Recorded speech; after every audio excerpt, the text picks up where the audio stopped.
Hello dear friend, आप सभी का इजी लर्न में स्वागत है। आई होप आप सभी अच्छे होंगे और अपनी स्टडी प्रॉपर तरीके से कर रहे होंगे। तो आज हम लोग डीएलएड थर्ड सेमेस्टर का छठा प्रश्न पत्र हिंदी का देखेंगे,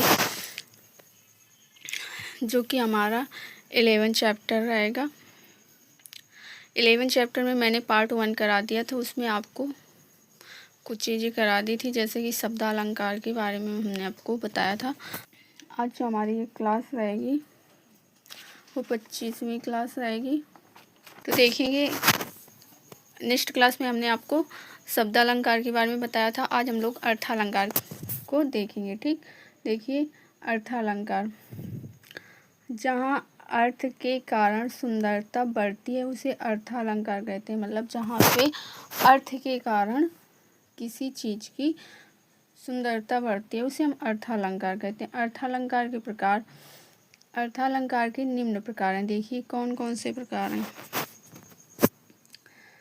पहला है उपमा अलंकार, दूसरा है रूपक अलंकार, तीसरा है उत्प्रेक्षालंकार और चौथा है मानवीकरण अलंकार और मतलब पांचवा है अतिशयोक्ति अलंकार। ठीक, ये आपके अर्थालंकार के प्रकार हैं। ठीक, देखेंगे। अब हम लोग सबसे पहले देखेंगे उपमा अलंकार। तो देखिए, सबसे पहले उपमा अलंकार देखेंगे। तो देखिए, जहाँ किसी व्यक्ति वस्तु पदार्थ प्राणी का किसी दूसरे व्यक्ति वस्तु प्राणी के गुण धर्म रंग रूप आकार प्रकार के कारण तुलना की जाए, वहाँ पे उपमा अलंकार होता है। इसमें बताया गया है, जहाँ किसी व्यक्ति वस्तु पदार्थ प्राणी का किसी दूसरे व्यक्ति वस्तु, मतलब जहाँ पे किसी चीज़ की तुलना किसी दूसरे चीज़ से की जाए, के गुण धर्म रंग रूप आकार के कारण तुलना की जाए, वहाँ पे उपमा अलंकार होता है। इसके चार चरण, मतलब इसके चार अंग होते हैं। देखिए कौन कौन से होते हैं। पहला है उपमेय, दूसरा है उपमान। उपमेय का मतलब होता है जिसकी तुलना की जाती है, और उपमान का मतलब होता है जिससे तुलना की जाती है। उपमेय का मतलब होता है जिससे, मतलब जिसकी तुलना की जाए, और उपमान का मतलब होता है जिसकी तुलना की जाए। ठीक,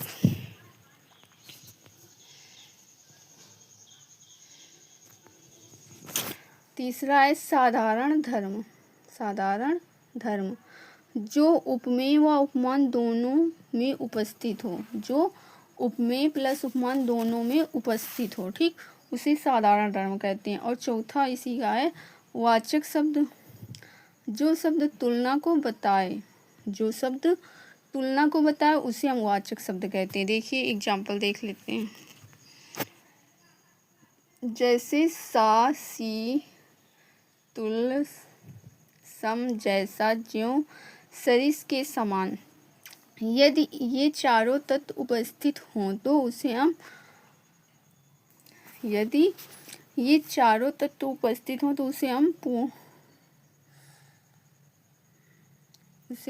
पूर्णिमा कहते हैं। ठीक,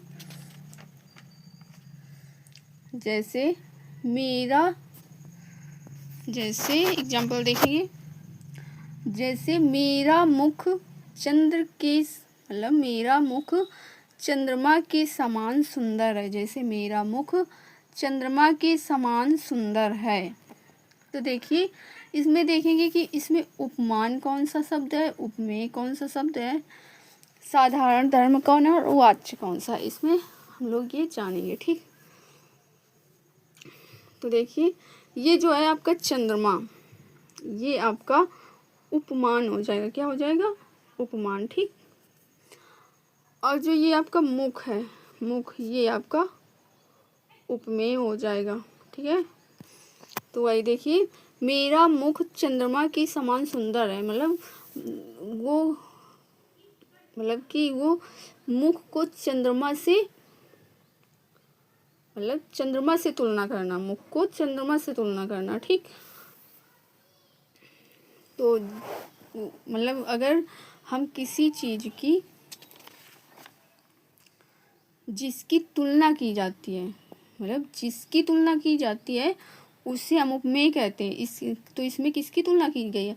इसमें मुख की तुलना चंद्रमा से की गई है। इसमें मुख की तुलना चंद्रमा से की गई है, इसलिए आपका जो मुख हो जाएगा वो उपमेय हो जाएगी।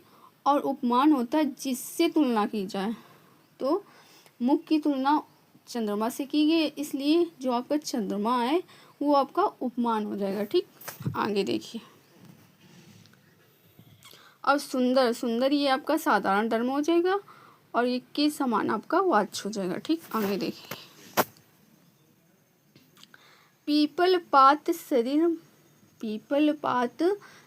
मन डोला। पीपल पात सरिस मन डोला। तो इसमें देखिए पीपल पात सरिस मन डोला मतलब पीपल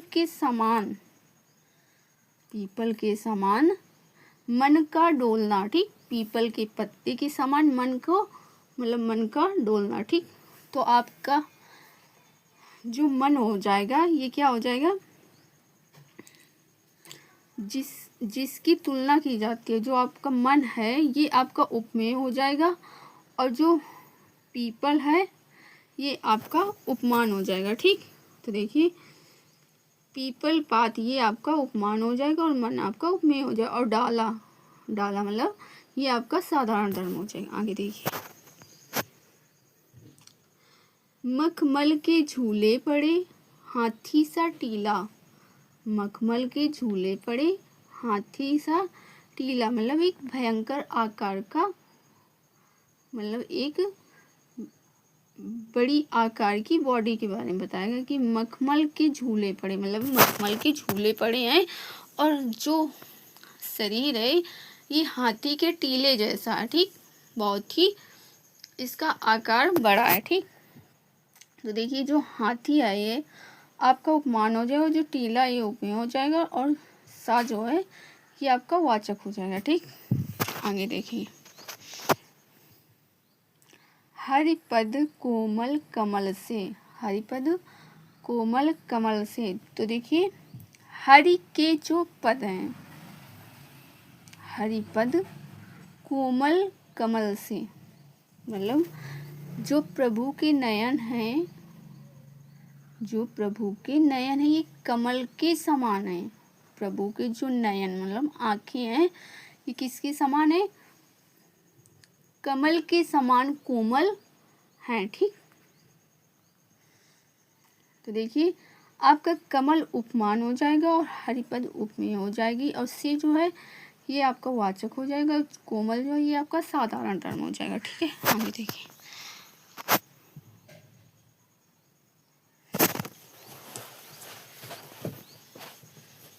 हाय कोमल सी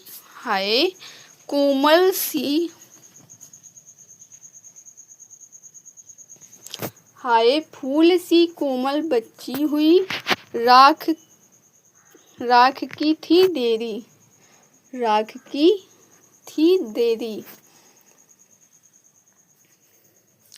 तो देखिए हाय फूल सी कोमल बच्ची हुई, हाय फूल सी कोमल बच्ची हुई राख की थी देरी। तो इसमें देखिए बच्ची जो है ये आपका उपमान हो जाएगा और फूल ये आपका उपमेय हो जाएगा। सी जो है ये आपका वाच्य हो जाएगा और साधारण धर्म जो है ये आपका कोमल हो जाएगा। आगे देखेंगे।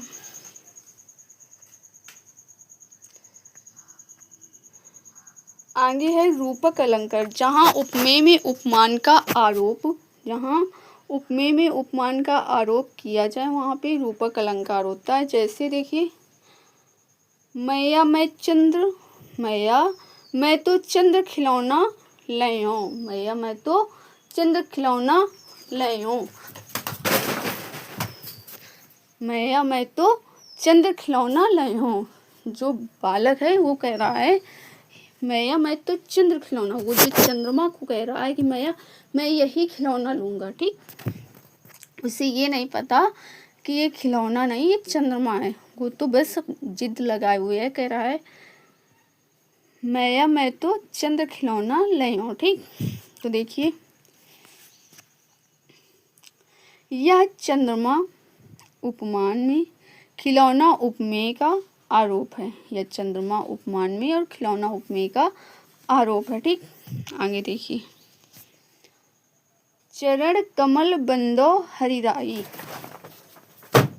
चरण कमल बंदो हरिराई। तो आपका जो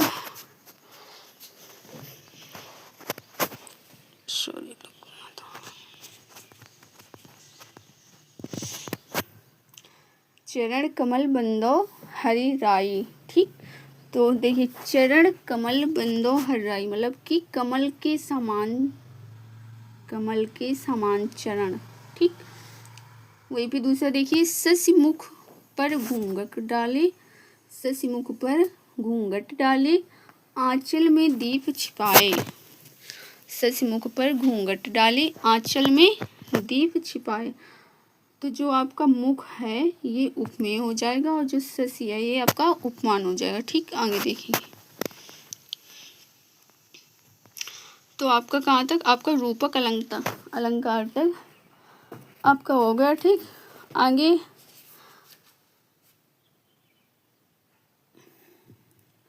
आज जो हमारी क्लास रहेगी यहीं तक रहेगी। अगली क्लास में हम उत्प्रेक्षा अलंकार से स्टार्ट करेंगे। ठीक, तो आज की जो क्लास थी यहीं तक थी, मिलती है नेक्स्ट क्लास में।